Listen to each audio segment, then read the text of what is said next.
اللہ علیہ وسلم کے اوپر اتارا ہے. اگر تمہیں اس قرآن کے بارے میں شک ہے تو جاؤ تم اس کی طرح کوئی ایک سورت ہی بنا کے لے آؤ.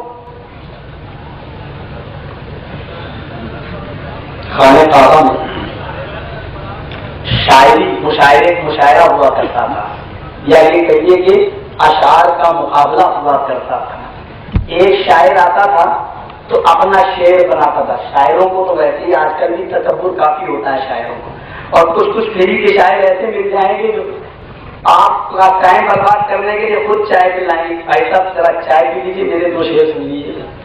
چائے بھی پلائیں گے اور شعر بھی سنائیں گے. آج کل ایسے شاعروں کی کمی نہیں ہے. عرب کے اندر شاعروں کا مقابلہ ہوتا تھا، شاعروں کا آپس میں. ایک آدمی نے شعر لکھا، اچھا اس شعر میں یہ کمی ہے. دوسرے دن پتا چلتا تھا کہ اس کے نیچے دوسرا شاعر اپنا تبصرہ لکھ دیا کرتا تھا. یہ شعر نہیں ہونا چاہیے تھا، یہ میں اس میں یہ نقطہ نہیں ہونا چاہیے. نقطے نکالتا تھا، اس میں کمیاں نکالتا تھا. اچھا ٹھیک ہے. اب وہ شاعر جو کمیاں نکالتا تھا وہ کوئی شعر لکھتا تھا تو تیسرا شاعر، میں چھوٹے باپ کا بیٹا تھوڑی ہوں، میں تو تجھ سے بھی بڑے باپ کا بیٹا ہوں، میں اس میں بھی کمی نکالوں گا، تو وہ اس میں بھی کمی نکالتا تھا.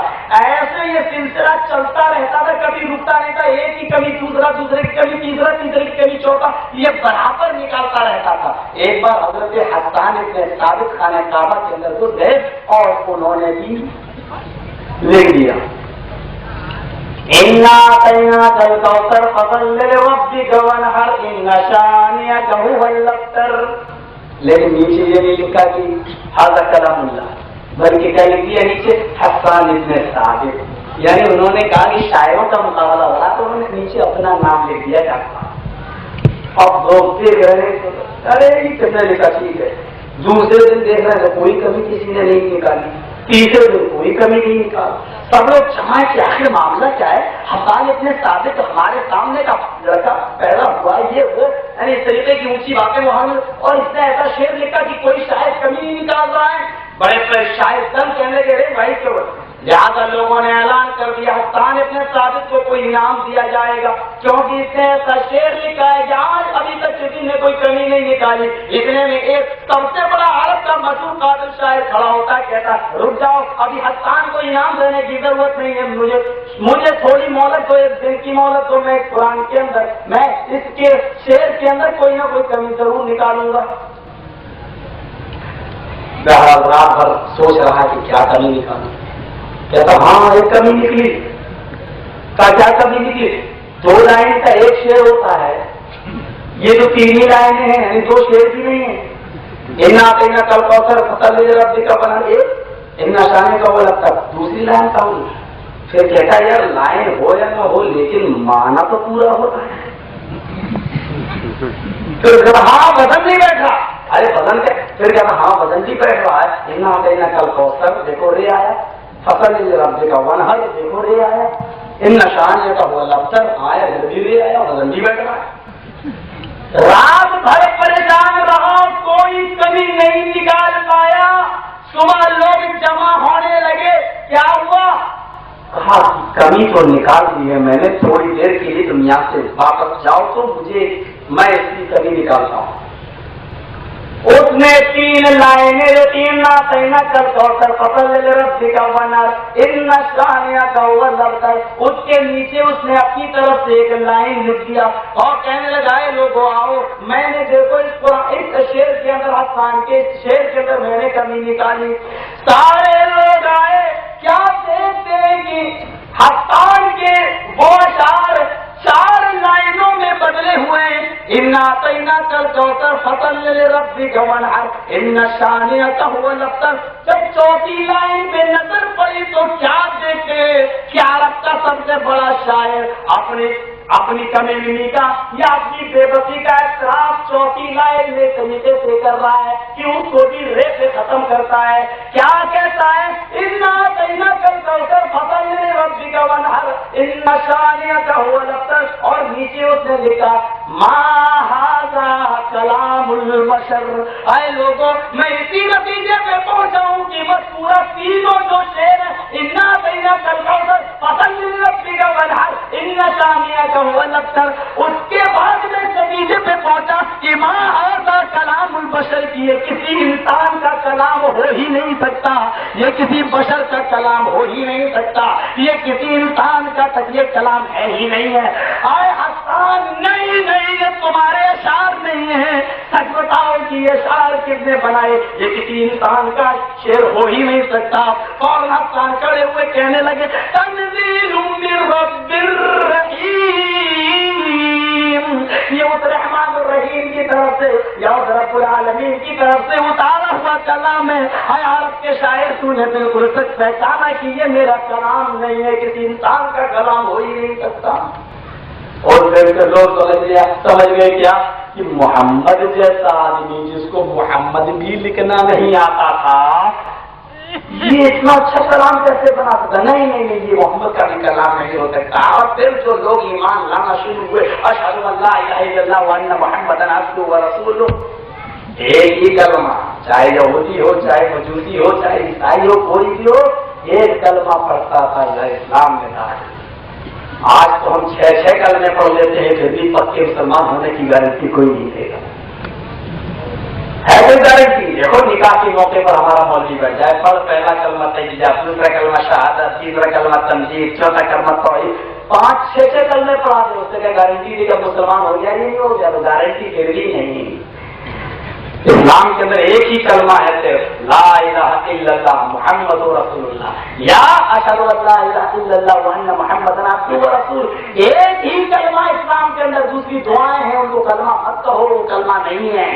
اگر کلمہ ہے تو بتاؤ جناب محمد رسول اللہ صلی اللہ علیہ وسلم نے کبھی کسی کو مسلمان کرنے کے لیے دوسرا کلمہ، تیسرا کلمہ بھی پڑھایا، چوتھا بھی پڑھایا، پانچواں بھی پڑھایا، چھٹا بھی پڑھایا، کبھی نہیں؟ جب بھی کوئی اسلام لاتا تھا تو صرف یہی پڑھتا تھا، لا الہ الا اللہ محمد رسول اللہ، وہ مسلمان ہو جایا کرتا تھا۔ دیکھیے حضرت عمر فاروق جو تلوار لے کر نبی کے سر کو قلم کرنے آئے، پھر گھر گئے اور بہن بہنوئی کو پیٹا، پھر آخر وہ آئے اور اللہ کے نبی صلی اللہ علیہ وسلم نے آگے پڑھ کر ان کو پکڑا تھا، عمر کس ارادے سے آئے ہو؟ الم یعن للذین ان تقبلوا، وہ قرآن کی پوری آیت پڑھی کہ آدمی مسلمان کے لیے وقت نہیں آیا کہ اللہ کی آیتوں سے اس کے دل لرز جائے، کہا اے اللہ کے نبی میں اسلام لانے کے لیے آیا۔ اور پھر حضرت عمر فاروق نے جو کلمہ پڑھا وہ کیا تھا؟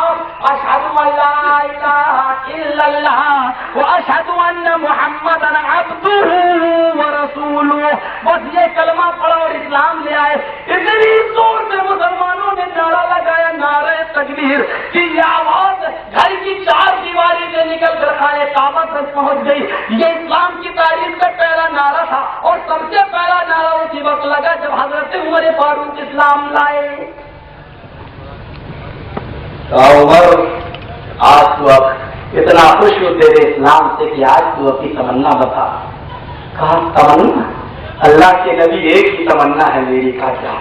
اب تک جو چھپ چھپ کے نمازیں پڑھتے ہو، اب میں اسلام لایا ہوں، آپ خانے کعبہ میں چلیے اور نماز پڑھائیے، اور آپ کے ساتھی آپ کے پیچھے پڑھیں گے، اور میں تلوار لے کر کعبے کے دروازے پہ کھڑا ہو جاتا ہوں، دیکھتا ہوں کہ اس کی ماں نے کس کو کتنا دودھ پلایا ہے، کہ آ کر رو کے دکھاتے ہیں۔ اسلام لائے تو بہادری کے ساتھ ایک ہی کلمہ۔ مسلمانوں سوچو کلمہ کے بارے میں۔ ہاں، تو قرآن کا چیلنج آج تک کوئی قبول نہیں کر پایا، اور یہ بات آج بھی موجود ہے۔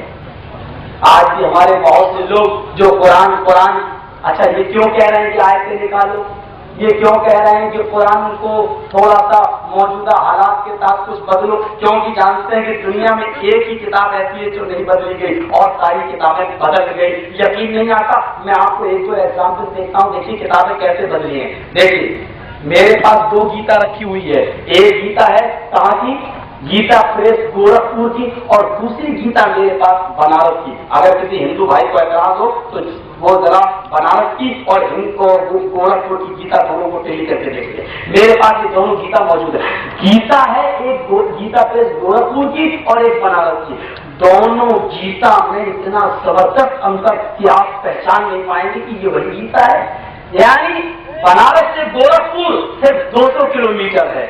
بھائی اگر بائی بس اگر آپ آتے ہیں تو بنارس سے جب آپ گورکھپور جائیں گے تو مئو ہوتے ہوئے جب جائیں گے تو 100 kilometre Mau, 100 kilometre Gorakhpur, 200 kilometre, یا گورکھپور سے آپ بنارس آئیے تو 200 کلومیٹر،